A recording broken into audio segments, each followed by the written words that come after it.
Hello, friends. It's good to be back. My name is Merapelo Letebele. I'm the host for Selalelo, our Southern African project that affiliates with MORE, the movement in Omaha for racial equity. I'm in Mankodi in Botswana, and today I am hosting Bridget Marope. She'll introduce herself better. And as usual, if people remember, Selalelo has always been aimed at trying to get Africans talking about issues that are of concern to them. We are always talking about gender relations in Africa, because if African women are not truly free, then there can never be any real unity of any sort. And we also talk about regional integration. African nations have been talking about regional integration for a very long time, but we see that none of it is happening. And one of the things that I would like to highlight in this particular episode is how African nations have been taking cues from the Western world on how to govern themselves and just how to be global citizens. And it is very interesting because there are new developments in the United States with a new president who seems to be against migration of peoples across the globe.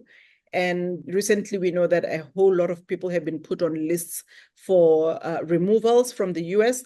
And that kind of crosses into our domain at Selalelo, because we like talking about integration and people just being together in the world, in Africa, and Africans and African Americans, that sort of thing. So today, Bridget, I know that I have said a mouthful, but I'd like you to introduce yourself and, have a chat with me on how you as an African woman see things. Take it away. Oh, thank you very much, Shanna. My name's Bridget Marope. Yes, I'm an African woman born in Africa. I like to call myself a SADC woman because I've literally lived in most of the Southern African countries. So I'm a mother of 4, a divorcee, nurse by profession, but into medical sales now. Thank you so much for this opportunity. Yeah, the reason why I thought you and I needed to have a chat is because I know you personally. You're an old friend of mine. And I know that you have lived in different African countries, like you rightly said. But I just want you to take us onto a little journey on how you think the 3 countries that you've lived in interact, if they interact at all, how the people are in the 3 countries. And I know that Botswana is one of those weird spots of Africa that people don't really understand. And, you've lived in Botswana, I think, longer than anywhere else. Am I right? That's correct, yeah. Yeah, so you're in Botswana, and but you've lived in other places. So I just want you to take us on a little journey on how things are in all the 3 different countries that you've lived in. Not necessarily talking about big things like economies and all that. No, just like social stuff, especially relating to women and children. Do you think people are taking better care of their children in the countries that you'll mention? Okay, just to give you sort of a little background so you understand why I've lived in those 3 countries, and particularly pertaining to what you've just mentioned, the women in Africa and children being brought up, marriages and stuff like that. So my parents were Zimbabwean, and they had moved from Zimbabwe to Zambia for economical reasons, but that was many years ago. And it was a time when Zimbabwe wasn't independent yet. It was still called Rhodesia, and they moved to Zambia and met there. They went separately. And so my dad met my mom, obviously, and I was born, and they got married. And I lived there for about 10 years because I was born there, and then we left when I was 10. It's just amazing how, as Africans, we tend to put demarcations within ourselves. And the reason why I say that is because I remember growing up as a young African child and not really being able to speak Bemba, which was the language there in the Copper Belt where we lived. I didn't speak it very well, but I did eventually learn and became fluent. But in the beginning, it was a bit difficult, and I could feel the animosity, for lack of a better word, from my fellow schoolmates. But then, as time went on, that changed, and so there was independence in Zimbabwe, and then my parents decided to move back, which is how I ended up back in Zimbabwe. So I experienced the same thing, getting back to Zimbabwe now and being able to speak Bemba, which is the Zambian language, and not being able to speak Shona. And And the reason why I mention this is because I also believe that teaching your children your own language is very, very important. But I'll come back to that. And so it was a matter of me trying to integrate myself and understanding how it worked in Zim. Zimbabwe was new to me, although that was I'm originally from there. And of course, I went to high school and then I did nursing as a career. And the reason why I did nursing is I fell pregnant at school, unfortunately. Fortunate now, but at the time it wasn't. And so I had to leave school, and because that was how it was in Zimbabwe. Before pregnant, you cannot continue with school. You're expelled immediately. And so I had to go and join the nursing, because obviously I had a baby coming and I had to provide for this child. My mother was a nurse already, so she suggested I should go and do nursing. And I'm bringing all this up because these are sort of the challenges that one meets as a young African child growing up. And I must say, I went to school. I literally was the only African child in my classroom in junior school. And then in high school, there was three African girls in our class. And yeah, a lot of challenges there. And I think it was all to do with the upbringing of white children and black children in Zimbabwe, and the struggle and everything. So there were a lot of adjustments to be made. There's a lot of things that happened to us that were unfair. An example, when I was still in Zim, we weren't allowed to have perms on our hair. So we had to have just natural hair, right? And then if you did perm your hair, or if you plaited your hair, or if you braided your hair, you would get called to the headmaster's office, and they would tell you either to cut it off, or they would make you put your head down and pour surf, not shampoo, but washing powder over your head and wash your hair. But that never happened to the white folk. So they were never told their hairstyles were unacceptable. So those were the challenges that I then experienced in Zim, which was very different from Zambia, because Zambia didn't have that. And if I remember very well, there wasn't that typical segregation that we were going through in Zim. And remember, bear in mind that Zimbabwe was going through a transition. Can I just chime in? Let me just chime in to say, so I think you can also take the liberty to just let us know the extent of the apartheid that was in Zimbabwe. It was still apartheid. They didn't call it that, Did you feel it? What sort of things? I mean, you told us what happened in your school, but also just generally out there in the community. What were the white Zimbabweans doing? Okay, so the white Zimbabweans, I must say, were never. Oh, should I say Rhodesians? Rhodesians, yes, that's what we used to call them. They were not outwardly evil, let me say, because we integrated. I mean, we went to schools together, but there was just that subtle hint of you're not like us, and so nobody actively would say nasty things to you, But they would.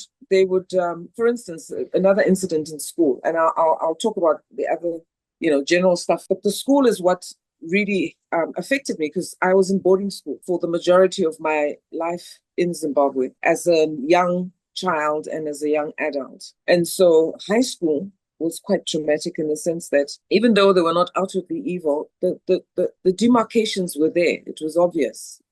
For instance, if you had to go, there were certain bathrooms that were allocated for us. Oh my goodness. And if a black person had bathed in the dormitories, for instance, we had 2 bathrooms. I remember this clearly. There were bathtubs without an actual shower. The showers were only at the swimming pool. And so if you went into the bathtub and bathed in that bathtub, your white colleague wouldn't bath in there. They would choose the other one. Or they would thoroughly wash that bathtub out and and insist on sanitizing everything, cleaning it, and then saying, you guys are bathing in that bathroom and we're bathing in this one. As in you guys, as in you black people. What time period was this? This was the early 80s. Okay. This is after Zimbabwe got independence. Yes, this is after Zimbabwean independence, because we moved to Zimbabwe in 1980, and throughout junior school and high school, up until 85. So it was the early 80s. So yeah. I mean, did you as a black African or a black Zimbabwean, I don't know how the best way to say it, but did you understand what was happening? And did you understand it coming from Zambia, which was, I think Zambia was mostly like Botswana, where there's like more Black people everywhere. I don't know. But did you Yes. understand why? Did you understand what was happening in Zimbabwe? Did your parents, maybe, for instance, talk to you about it? Oh, yes, I understood. I understood very well. We didn't need anyone to tell us. It was just blatantly obvious. You'd see it on the TV. For instance, my aunt, because when I came through from Zim, I came through with my aunt first. My parents remained behind for a year and then followed. So I came through with my aunt, and she was a very, very, very astute businesswoman. She started, she had a factory. Now, this factory was obviously in the Black area, but she had a factory and she made a lot of money. And we lived in a white suburb. We were the only African family that lived in a white suburb, which was very strange for everybody. Because in Zimbabwe, you've got low density and high density suburbs. And the high density suburbs are where the Africans live. And the low density suburbs were where other people lived.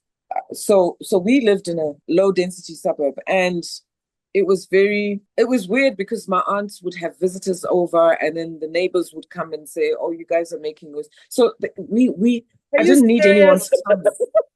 Yeah, I didn't need anyone to tell me. We would go to they didn't call them malls back then. They were called grocery shops. We used to go to the grocery shops, and we would, you'd walk into the grocery store and you could see which areas catered to the white people in terms of. And you automatically went there to the Black one, or you? No, it would be the same grocery store, but it would be divided in the sense that items that are normally used by Black people will be on the other side of the shop. You understand? What? And so if you walked across and bought fruits, and nobody would stop you, but they would definitely look at you and think, okay, so she's stepping over. Uppity. Yeah, she's uppity. So anyway, yeah, so there was a big difference, I must say. Zimbabwe, Zambia, huge difference. So did you know that the same thing that was happening in Zimbabwe, because now you were like a high school student, obviously you were a little aware. Did you know that the same thing was happening in South Africa? Did you know that at all? Yes, I knew that. So I knew that. Did you know the term apartheid when you were growing up? Did you know it? Yes, I did. Yeah. Did you apply it? I mean, could you apply it to the situation in Zimbabwe? Very much so. Very much so.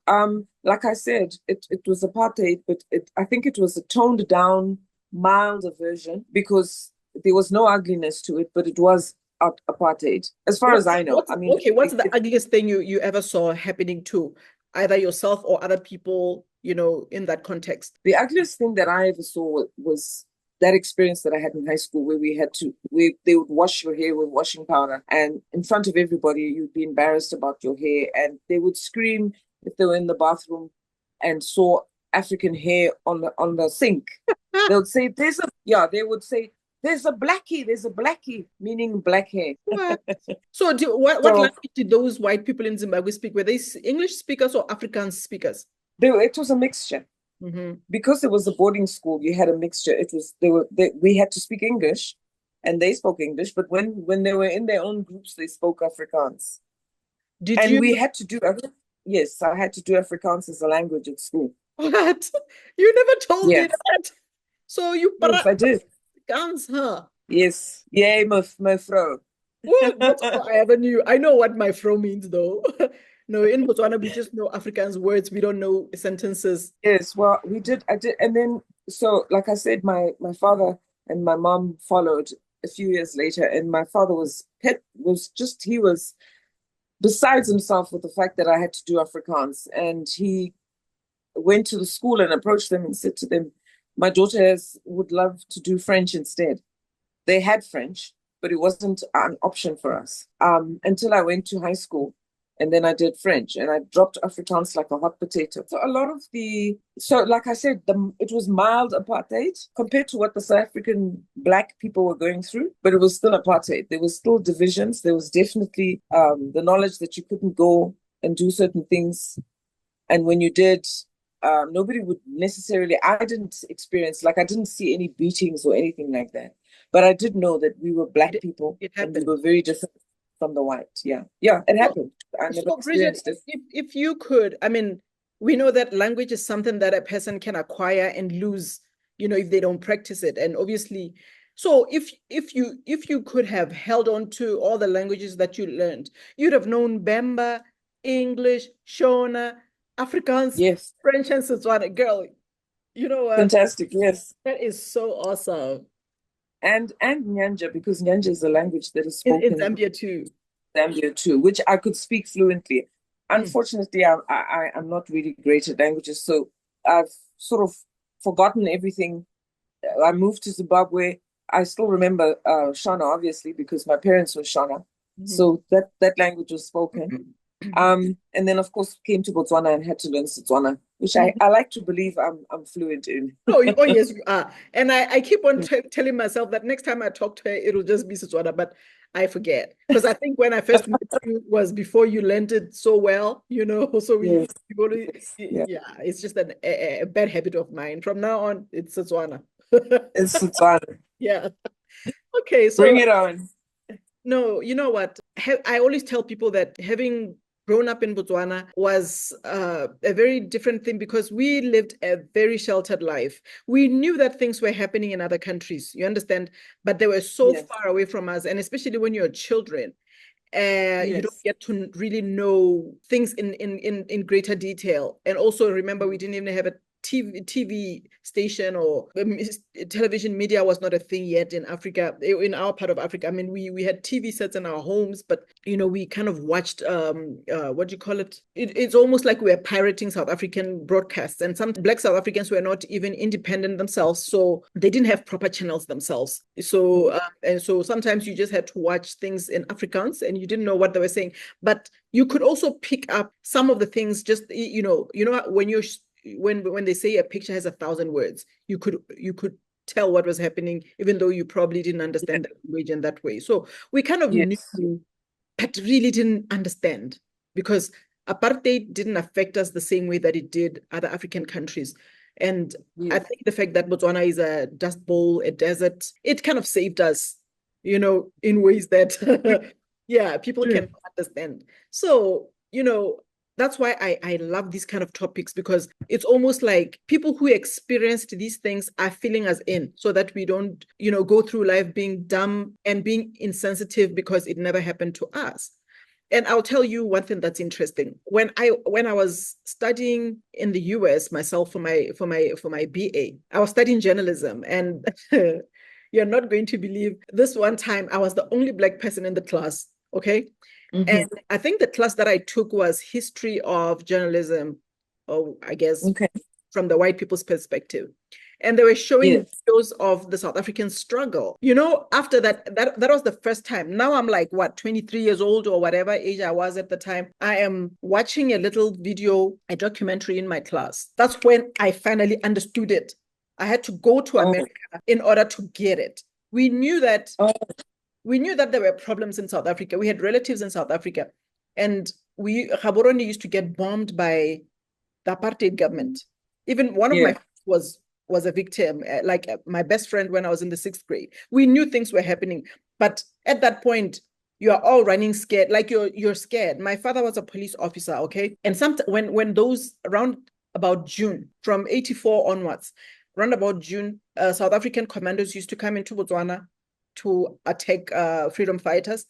And since my father was a police officer, he would be called for duty, where at night they had to go on patrols. So my experience of apartheid would be being scared, wondering if my father was going to come back. I knew that my father was a police officer, but he worked in the stores. He was what they called a quartermaster for the Botswana police, and he was an office guy. He was like what do you call it? Like a manager, clerical type thing. Who just clerk, yes. Yeah. Understand? So now imagine at night that you see a police convoy coming with all these dim lights to pick him up, and my father has what do you call those magazines with bullets? I forgot the name of the bandolier. Those things that cross your body like this, and it's all bullets. All right. Yes. One day you see you see your father carrying an AK-47. Like, I knew my dad was a police officer, but I didn't know he could,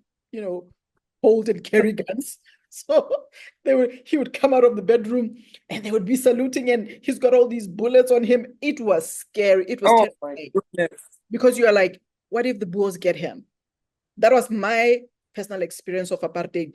And my best friend Ntabi saying her family being shot, and I didn't even know there were South African refugees. You get it? So it's very painful. And I think I'm mentioning this while talking to you just to show you the level of ignorance we had. You understand? And Botswana was such an inconsequential country. We knew that we couldn't fight back the Boers. And we get blamed a lot for not having helped other people. Like, what could we do? Yeah. They could just cross the border when they wanted to and just come and do whatever. And there's nothing we could do, you know? So it was a very, very painful thing. And I think the reason why I keep on bringing these topics up is to say, when we see what's happening in the United States now with President Trump, don't you, Bridget, as an African woman, just know what's coming? Don't you? Are you not getting flashbacks yet? Because you lived through the worst times of where white people in our continent, were brutalizing us. And now they have so much more power. And Elon Musk, you know what I'm saying? As somebody who grew up apartheid, South Africa. So I'm saying all this long narrative to, I guess, to get us to change gears. What do you think is happening there? And how do you think it's going to affect Africans? What's happening in the United States? Do you think Africans should fear? Look, yes. Long story short, yes, I think we should. It's kind of scary. Like I'm one person who tries to put myself in someone's shoes, and that someone is Trump right now. And I'm thinking, I think I understand where he's coming from. Every country should be sovereign. And, we shouldn't, I think I understand where he's coming from, but I think we should also be very afraid. And I really don't know what's going to happen. Fear is not something that I like to dwell on, but it is something to think about. Yeah, what's happening in the States is scary. Okay, so very scary. Yeah, okay, so we know how racism is basically racism, how racism always presents itself to the world, right? And we know that it's coming, like maybe this is the second coming. Maybe something will happen to stop it, right? But even as we are moving forward cautiously, because we've seen the early signs, did you ever think that African women enjoyed considerable, I'll just say equity, because I can't say equality, because we know there's no equality. So what do you think has been the state of women? I guess you can just take it from the last 10 to 20 years and before Trump, because I think Trump is going to be like a definitive, like his second term is going to be like a definitive era, like something different. We know that the world will never be the same, right? With Trump being in office. So looking at the time, like the last couple of years, maybe 2 decades, what we are likely going to see, do you think that women were freer during, like in the last 2 decades, and do you think it's going to continue, or do you think that if something on a global scale happens that is upsetting to the world order as we know it, do you think women are going to survive? What's your view on the state of women prior to coming in for the second time? And what do you think will happen? So women have survived regardless in the past. And I feel like in the last few years, 10, 20 years, women have really proved themselves, have become freer.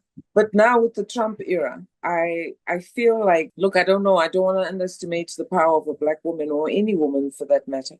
But I believe that if legislation is in place or whatever laws and protocols that they're going to bring through, if whatever that brings through might have a negative impact on the African woman and how she sees herself. I don't know if I'm answering your question correctly, but I truly feel that going forward, there's more challenges for us as Black women. Do you want me to be? Yeah. Okay. So let me just take you back maybe so that I can show you where I'm trying to take the conversation. Okay. Do you think that I want you to remove yourself as a modern urban woman. When I talk Mhm. about an African woman, I'm talking about, the ones in Mankodi, for instance. You know Mankodi and the women here.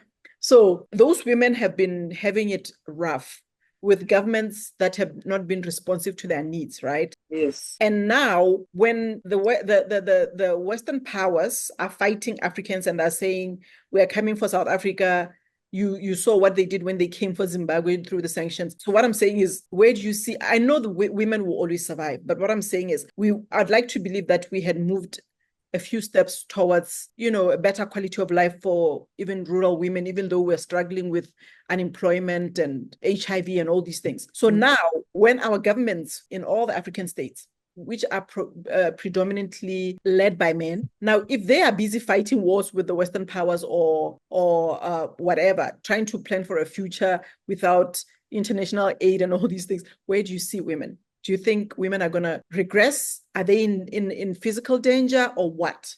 What do you think is going to happen when now governments have to respond to those threats and we don't know what's going to happen? And where do you think that's going to leave women, African women?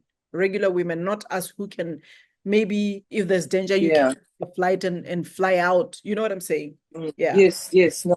Yes, I believe that they're going to be affected greatly, and the struggle will even be worse because if the country itself and the people who govern it and the men who are supposed to be leading them are busy fighting a different fight, a fight that does not include them, or a fight that we have this thing with women, African women being in the background, the ordinary African women, like you're mentioning. And the last thing that you need is a situation where her man or the person who's supposed to watch over her is busy fighting a different fight and cannot provide or support her. So I believe that the African woman would eventually is going to regress. That's my opinion. I truly believe that. I do believe, though, in, like you're saying, the modern woman standing up and fighting alongside, her partner or whoever it is who's there, legally or in, either way. But I think for the ordinary African woman, yes, there's serious implications there. Okay, so now, do you think, one of the things that I tried to do with this program was to try to highlight the horrors that Botswana women go through in the maternity sector of our lives, if I can call it that. We have, all intents and purposes, a universal healthcare system in Botswana, which we know has also collapsed, to a large degree. But, women get helped for free for all their maternity needs until they give birth. And, I'm not succeeding in getting women who really can come forward and talk. Okay. But you having been a nurse, I don't know if you were like a midwife or whatever, but for sure, you know something. And I know that you worked in the private health sector.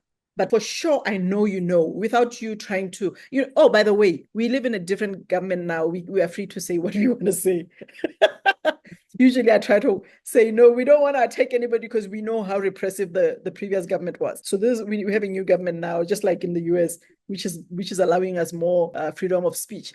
So do you think that, what do you think, what have you seen yourself? Because I know you've looked at this issue. What has been the problem? Why is the level of service so poor? Why do midwives, especially female midwives in government hospitals, treat other women so badly? What do you think the reason is, and what do you think can be done about it? So yes, it's such a pity that this is the way things are, that midwives and women in general treat each other like that. And the reason, I think, and I'm speculating because I've seen it, I agree with you. I've seen a lot of midwives, nurses, Black nurses, female nurses ill-treating their patients. I believe that it's a frustration thing. I mean, people are frustrated. It's inexcusable. You shouldn't have to take out your frustrations on other people. But I think it's also the fact that they're also constrained in the sense that they actually don't have all the support they're supposed to have as nurses in a hospital in order to give each and every patient 100% care.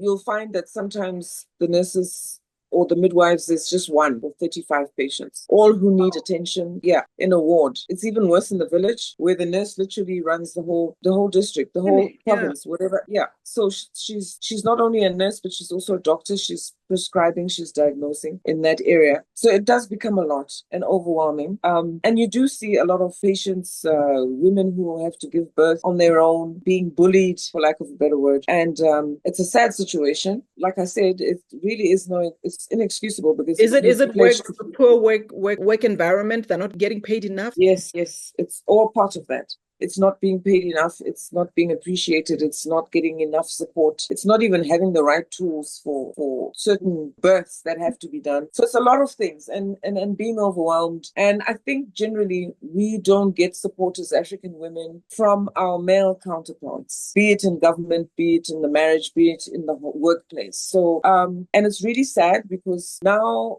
the narrative is that, giving birth in a government hospital really isn't a pleasant thing. It's a matter of life and death. It's a matter of life and death. Or you could die. It happened to me and I thought I was going to die. Yes, a majority of Princess women Marina, have that's passed what I away. had my daughter, yeah. Yes, have died, have lost their lives, who shouldn't have lost their lives, who could have been saved had the situation been different. So yes, it's quite tragic. If as a nurse, if you could, the chairman of the board of the organization that is sponsoring this program always says, if you had a magic wand, what are the 3 things that you could do to fix a problem? So I'm putting the same to you. If you had that magic wand to fix the maternity issue in government hospitals in Botswana, what are the 3 areas that you think you could hit and have maximum impact that could save lives? Okay, so for me, my dream personally has always been to be able to, especially now that I'm based here in Botswana and I'm local and I've seen so much. My background is medical sales and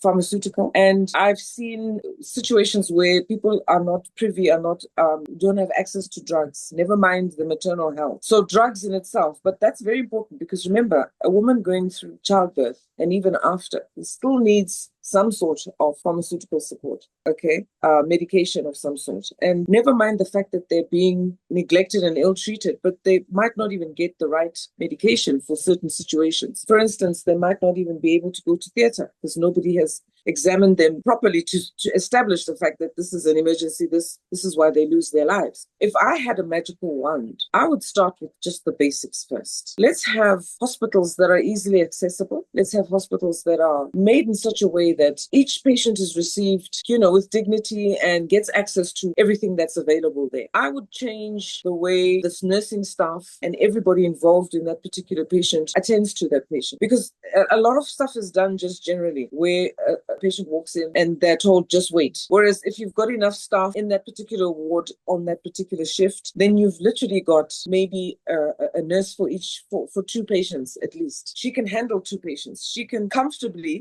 attend to each patient and their need and be with both. But if there's just one nurse for 35 patients, it's impossible. So the first part would be to put more staff in the wards, more qualified staff. Secondly, make everything that is, all the equipment, all the medication, everything that's necessary for that childbirth to take place, make it available for each and every patient. And then have protocol in place where people are accountable. People are not accountable. If the nurse doesn't need to report to anyone because she's all alone and nobody's following up, the reporting system is there such that this is what I did for this patient. And holistically, are you saying it isn't there? Are you saying that is not there in the government hospital? I'm saying it's not being done properly. Wow, that is, it's scary just thinking about it. Because you know what? Some of the women who have spoken out against the ill treatment talk about that if they go to the hospital management, all they ever get is we'll look into it. And obviously, the nurses are interviewed and it's their word against the patients. And obviously, all the issues end up just, disappearing into thin air. Very sure. Yeah. Instead of the nurse having to write down and report everything, we should be way ahead of other African countries or any other country, never mind African, because many times it's covered up because there is no evidence. Listen, I'm a nurse, but because of that and our African culture sometimes, we believe that because I have this post, I can do and say whatever I want, which is wrong.